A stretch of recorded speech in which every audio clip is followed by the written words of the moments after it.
खानपुर नामक एक सुंदर गांव में विवेक और वनजा नामक पति पत्नी रहते थे।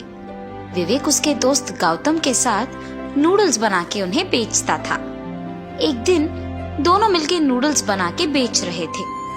Egg noodles, chicken noodles, veg noodles, आइए आइए, ऐसे जोर से चिल्लाने के कारण वहां से जाते हुए लोग सारे उस नूडल्स की सुगंध की ओर आकर्षित होकर उसके पास जाकर नूडल्स खरीद के खाते थे। विवेक, तुम नूडल्स बहुत अच्छा बनाते हो, बार बार आने का मन करता है नूडल्स के लिए।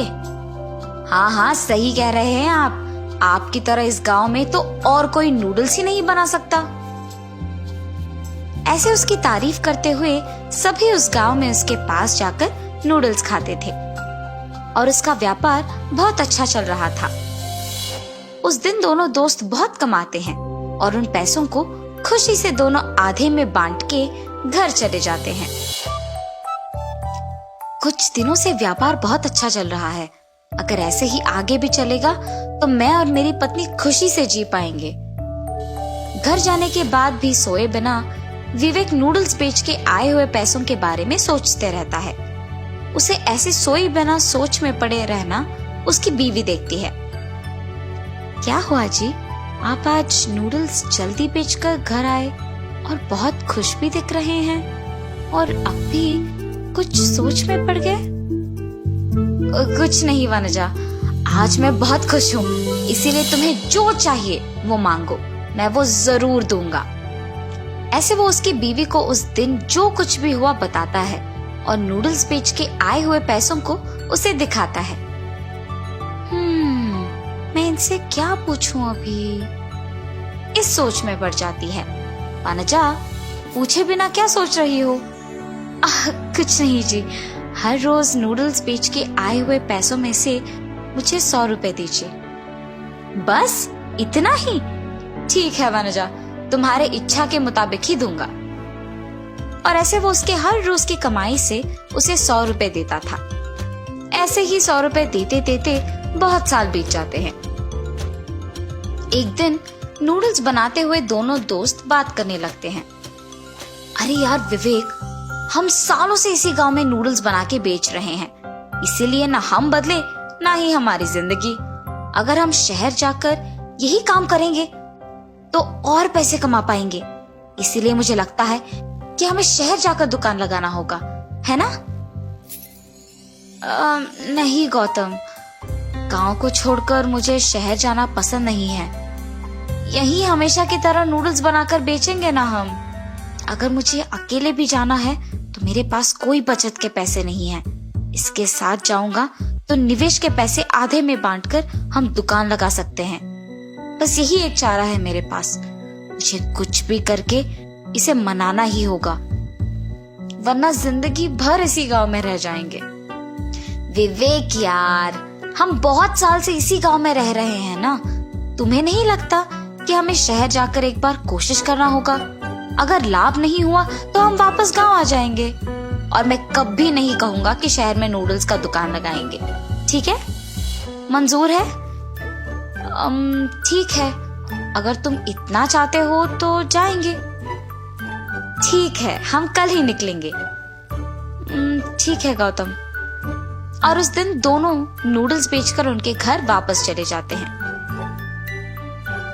अब जो मेरे दोस्त ने कहा कि हमें शहर जाना ही है, तो उसके लिए जरूरी पैसे भी तो लेना होगा और मेरी बीवी को भी ये बात बताना होगा।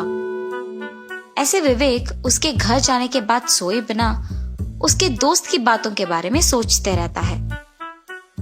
अरे क्या हुआ जी, क्या सोच रहे हैं आप? वनजा, कल मैं और गौतम शहर जा रहे हैं, वही नूडल्स का व्यापार शुरू करके उसे चलाएंगे। आपको शहर जाने की क्या जरूरत है जी? यहाँ सब ठीक ही तो चल रहा है। तब विवेक उसे गौतम की बातों के बारे में कहता है। आपके दोस्त के साथ आपका शहर जाना मुझे बिल्कुल पसंद नहीं है। वनजा, पहले देखते हैं अगर शहर में दुकान लगाने से लाभ आएगा कि नहीं। अगर वहां ठीक से नहीं चला तो हम यही वापस आ जाएंगे ना। ये कह के सो जाता है। उसकी बीवी के मना करने के बावजूद वो अगली सुबह पैसे लेकर उसके दोस्त के साथ शहर चले जाता है। दोनों उनके पैसों के साथ शहर में एक दुकान खोलते हैं और नूडल्स बना के उन्हें बेचने लगते हैं। पहले दिन अच्छे पैसे कमाने के कारण वो बहुत खुश होते हैं, लेकिन कुछ दिन बाद उन्हें समझ आता है कि उनका सारा कमाई उनके खर्चों में चले जा रहा है। उनके निवेश के पैसे भी खत्म हो जाते हैं और उसके बाद उन दोनों को कुछ समझ नहीं आने के कारण वो दुखी बैठते हैं। यहाँ पैसे अगर बचे भी तो दुकान की किराई, सामग्री और बाकी खर्चों में सारा पैसा खत्म हो जा रहा है।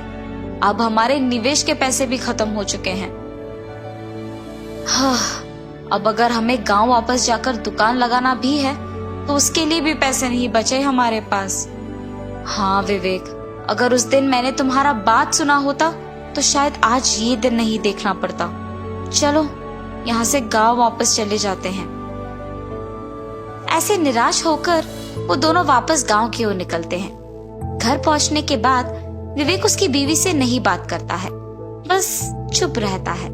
उसकी बीवी उसे दुखी देख कहती है, क्या हुआ जी, आप ऐसे दुखी क्यों बैठे हो?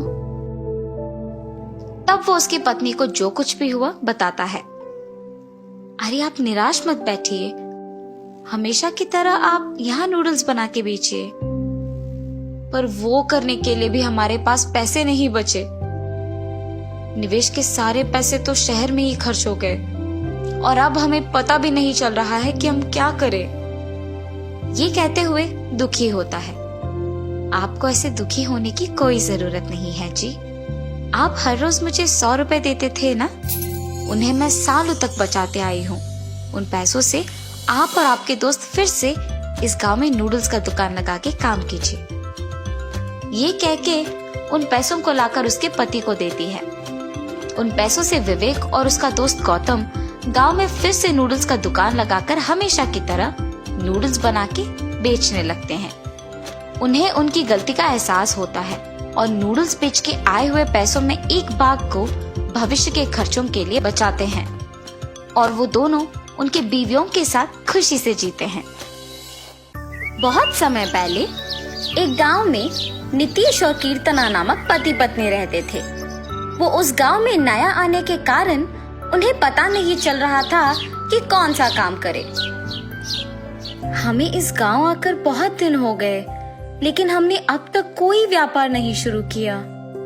मैंने सोचा कि इस गांव में जो व्यापार पहले से नहीं है वो ही शुरू करेंगे, लेकिन इस गांव में तो सारे तरह के व्यापार पहले से ही हैं, इसीलिए मैं भी सोच में पड़ गया। ऐसे कह रहा था जब कीर्तना घर पे उसके बनाए हुए तंदूरी चिकन लाके पति को परोसती है। आहा, ये तंदूरी चिकन बहुत ही स्वादिष्ट है। मेरे बचपन में जब दादी ने बनाया था तब खाया था मैंने बस। अब इतने साल बाद वापस तुम्हारे हाथों का खाया हूँ। बीच में इतना स्वादिष्ट चिकन मैंने कभी नहीं खाया। हमारे ही घर में खा रहा हूँ। आज तक तुमने कभी तंदूरी चिकन क्यों नहीं बनाया? मैंने भी बचपन में दादी को बनाते हुए देख के सीखा है। आज दिन पूरा खाली रहने के कारण मैंने सोचा कि एक बार बनाने की कोशिश करूं और मैंने बनाया। पहली बार होने पर भी बहुत स्वादिष्ट बनाया तुमने। इस गांव में तंदूरी चिकन का दुकान तो नहीं है ना? क्यों ना हम वो शुरू करें? तुम बनाओ और मैं बेचूंगा। हाँ जी। अगले ही दिन पति पत्नी दोनों तंदूरी चिकन बनाने के लिए जरूरी सामग्री तैयार रखते हैं और एक नया व्यापार शुरू करते हैं।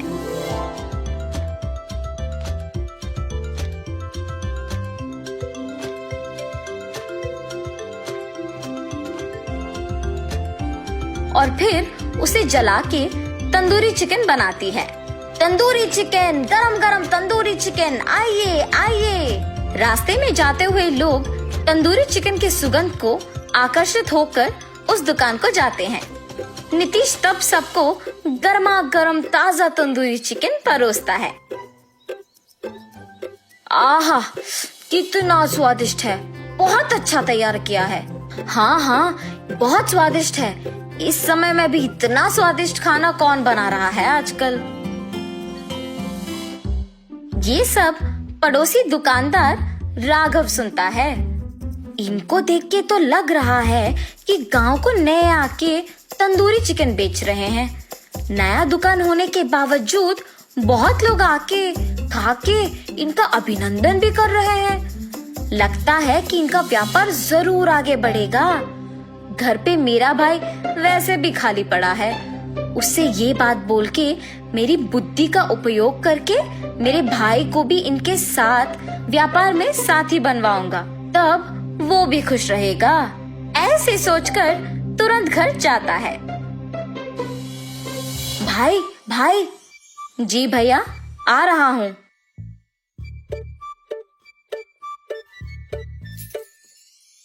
रघु, मेरा बात सुनोगे? हाँ भैया, हमारे बगल में ही एक नया तंदूरी का व्यापार शुरू किया है किसी ने। उन्हें देख के लग तो रहा है कि आगे बढ़ेंगे। मैं तुम्हें उनके व्यापार में साथी बनाऊंगा।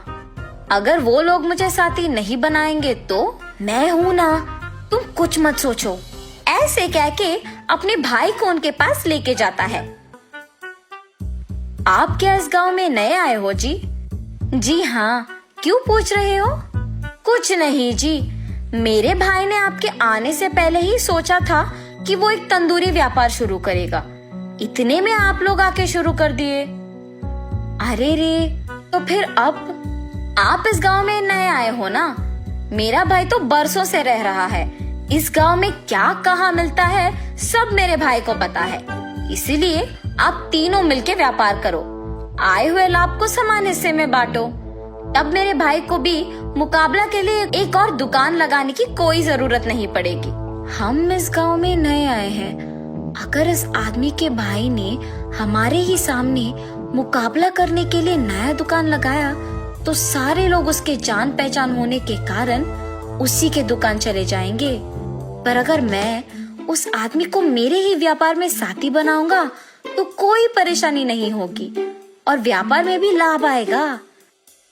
हाँ हाँ, आपने सही कहा, हम तीनों मिलकर यह व्यापार करेंगे। रघु, अब उनके साथ अच्छे से व्यापार करना, ठीक है?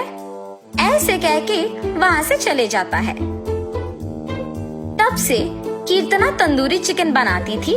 रघु आए हुए ग्राहक को वो पहुँचाता था और नीतीश उन सब से पैसे लेता था। ऐसे उनका व्यापार थोड़े ही दिनों में लाभ आके बढ़ जाता है और उस गांव में कीर्तना के हाथों का तंदूरी चिकन बहुत प्रसिद्ध होता है। हमेशा की तरह नीतीश पैसे बांट रहा था और रघु को उसके पैसे मिले थे। अगर मैं ये व्यापार अकेले करता हूँ तो मुझे और पैसे मिलते। मुझे वैसे भी पता है कि वो तंदूरी चिकन कैसे बनाती है, तो मैं भी उसे अब बना सकता हूँ। मुझे इस गांव के सारे लोग पता है, तो पक्का सभी मेरे ही दुकान को आएंगे। रघु, पैसों को जेब के अंदर डाले बिना क्या सोच रहे हो तुम? कुछ नहीं, कल से मैं तुम लोगों के साथ व्यापार करने नहीं आऊंगा। मैं खुद से व्यापार शुरू करूंगा। हम तीनों अच्छे से ही तो व्यापार कर रहे हैं। क्या हुआ तुम्हें? अचानक क्यों खुद से व्यापार शुरू करना चाहते हो? मुझे तुम लोगों को कुछ बताने की जरूरत नहीं है। मुझे जो पसंद मैं वही करूंगा। ये कह के वहाँ से चले जाता है। जिस बात का मुझे डर था अब वही हुआ। इसी डर के कारण तो मैंने इस आदमी को अपने व्यापार में साथी बनाया था। वैसे ये अकेले कैसे सारे काम कर पाएगा? हाँ, देखेंगे क्या होगा। तुरंत ही रघु उनके दुकान के सामने उसके नए तंदूरी व्यापार को शुरू करता है। सहायता के लिए और लोगों को काम पे लगाऊंगा तो उन्हें पैसे देने पड़ जाएंगे। सारा काम अगर मैं ही करूंगा तो सारा लाभ भी मेरा ही होगा। ऐसे तंदूरी भी वही बनाता था, लोगों को वो ही पहुंचाता था और पैसे भी वही लेता था। लेकिन कीर्तना जितना स्वादिष्ट तंदूरी नहीं बना पाया और इसी कारण जो भी ग्राहक उसके दुकान आते थे वो वापस नहीं आते थे। ऐसे व्यापार शुरू करने के थोड़े ही दिनों में नुकसान हो जाना रघु को बहुत दुखी कर देता है। रघु, ऐसे ना हो इसीलिए तो मैंने तुम्हें उनके व्यापार में साथी बनवाया। तुमने ऐसे क्यों किया? भैया, मैंने सोचा कि अकेले व्यापार करने से ज्यादा पैसे मिलेंगे, इसीलिए मैंने ऐसे किया, पर अब तो मेरा नुकसान ही हो गया। कम से कम अब तुम्हें अपनी गलती का एहसास हुआ है ना, तो वो अच्छा है। जाओ, जाके उनसे माफी मांगो और हमेशा की तरह उनके साथ ध्यान से काम करना शुरू करो। जी भैया। ये फैसला करके रघु और राघव दोनों मिलके नीतीश के पास जाते हैं। मैंने पैसों की लालच में ये भूलकर खुद का दुकान शुरू करने चला गया कि आपने मुझे आपके व्यापार में समान हिस्सा दिया। मुझे माफ कीजिए। ठीक है, तुमने अपनी गलती मान लिया है ना, मैं तुम्हें हमारे व्यापार में वापस ले लूंगा। आइंदा कभी ये वहम में नहीं रहना कि सारे काम तुम खुद कर सकोगे। जी हाँ, आप सच में बहुत अच्छे लोग हैं। मेरे भाई की गलतियों को आपने माफ किया और वापस व्यापार में साथी बनाया। तब से कीर्तना तंदूरी चिकन बनाती थी, रघु और नीतीश बाकी के सारे काम करते थे। चिकन के व्यंजन में अलग प्रकार बना के बेचने पर जो पैसे उन्हें मिलते थे, उनसे वो उनका जीवन खुशी से बिताते हैं। एक लंबे समय पहले एक गांव में रत्नदीप और रानी नामक पति पत्नी रहते थे। रत्नदीप खुद के होटल में डोसा तैयार करके बेचता था। वो डोसा बनाता था और उसकी पत्नी सबको वो परोस के उनसे पैसे लेती थी। रत्नदीप सिर्फ स्वादिष्ट डोसा ही नहीं बनाता था, बल्कि उन्हें बहुत ही कम दाम पे बेचता था। इस कारण गांव के सारे लोग उसी के पास आके डोसा खरीद के खाते थे। वो एक अच्छा इंसान था और सबकी मदद करता था, लेकिन उसकी पत्नी लालची थी। उस गांव में उसके हाथ का अंडा डोसा बहुत प्रसिद्ध था, क्योंकि उसकी ही तरह और कोई अंडा डोसा नहीं बना पाता था। इतना ही नहीं, उस डोसा को कम दाम पे बेचने पर सभी वही आते थे। उसके पत्नी को डोसा को कम दाम पे बेचना बिल्कुल अच्छा नहीं लगता था। इतना ही नहीं, गांव में कोई भी उसके पति की तरह डोसा नहीं बना पाएगा, इस बात का उसे बहुत गर्व था। एक दिन जब रत्नदीप डोसा बना रहा था, उसे कुछ दूरी में एक बूढ़ा आदमी बैठे हुए और कामते हुए दिखाई देता है। अरे रे, दिखने में बहुत बूढ़ा है, पता नहीं कि उन्होंने कुछ खाया भी। ऐसे सोचकर उनके पास जाता है। भाई साहब, आप यहाँ क्या कर रहे हो? बेटा, चलने की ताकत नहीं होने के कारण यहाँ थोड़ी देर रुक के जाने के लिए बैठा हूँ। आपको देख के लग रहा है कि आपने शायद कुछ नहीं खाया।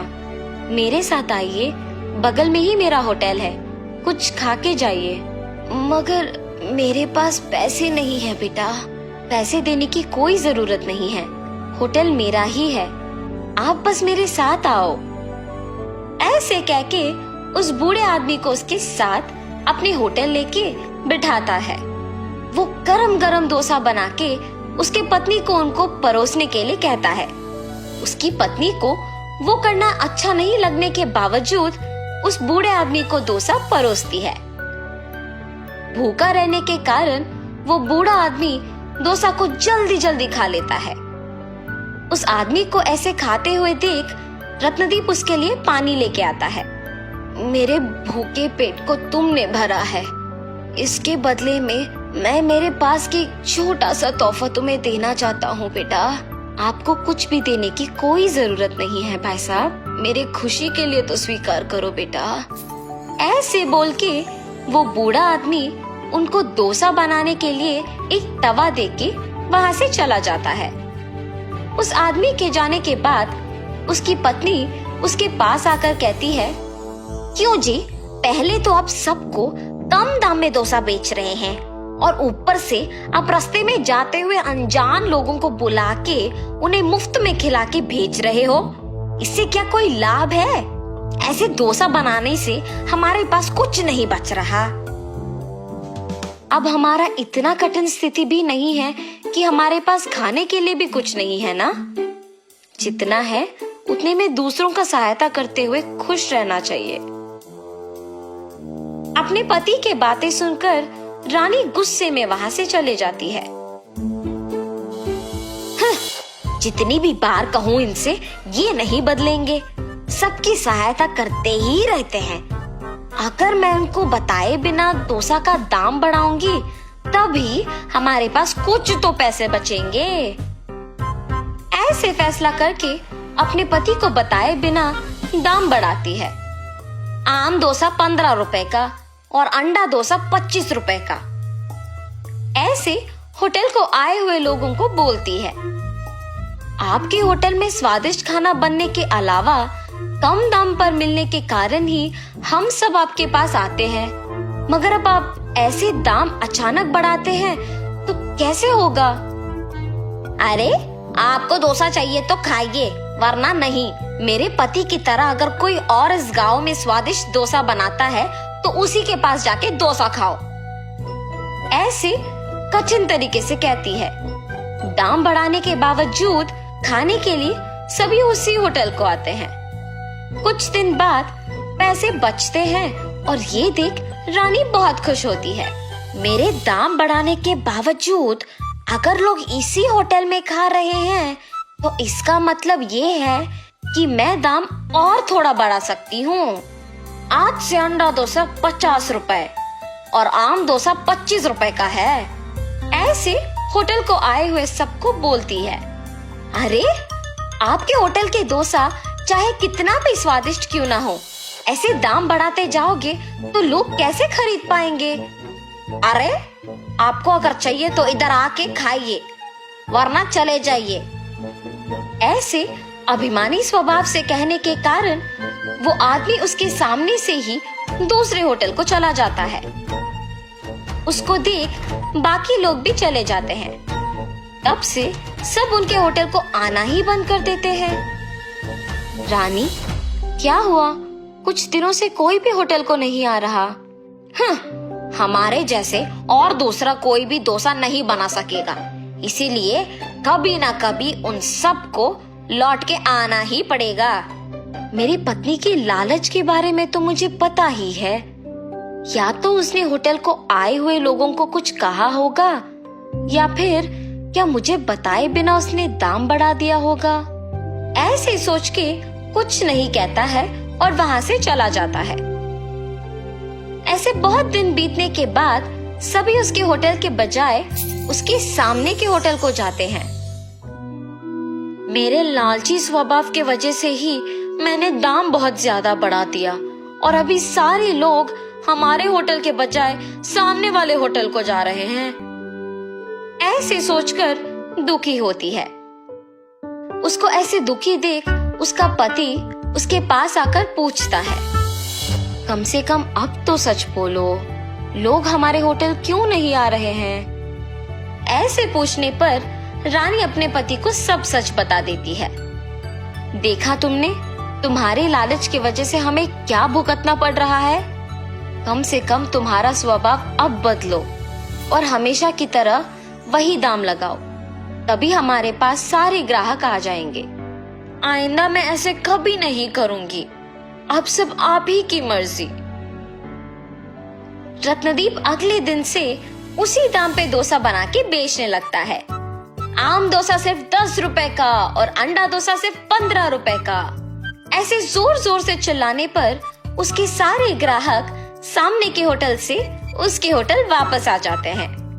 ऐसे कुछ ही दिनों में वापस होटल भीड़ित रहने के कारण डोसा बनाने में देर लगता है। इसीलिए रत्नदीप फैसला करता है कि एक और तवा खरीदने की आवश्यकता है। अरे हाँ, उस बूढ़े आदमी का दिया हुआ तवा तो है ही।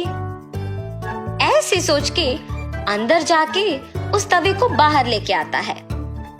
उसमें एक डोसा बनाते ही वो एक डोसा बहुत सारा डोसा बन जाता है और ये देख वो आश्चर्यचकित रह जाता है। हाँ, ये क्या माया है? रानी, रानी, एक बार इधर आओ। हाँ जी, क्या हुआ? ये देखो तो सही। ऐसे उसके भी सामने उस तवे पे डोसा बनाता है और तुरंत वो कई डोसा बन जाना देख वो भी दंग रह जाती है। ये कौन सा जादू है जी? एक डोसा कई डोसा में बदल रही है। तुम्हें वो बूढ़ा आदमी याद है? उसी का दिया हुआ तवा है ये, और तुमने उस दिन उनको डोसा मुफ्त में देने के कारण गुस्सा किया था। ये सब आपकी सहायता करने की वजह से ही मुमकिन हुआ है जी। ऐसे उस दिन से अंडा डोसा को कम दाम पे बेच के बचे हुए डोसा को गरीब लोगों को मुफ्त में दे के पति पत्नी दोनों खुशी से जीने लगते हैं।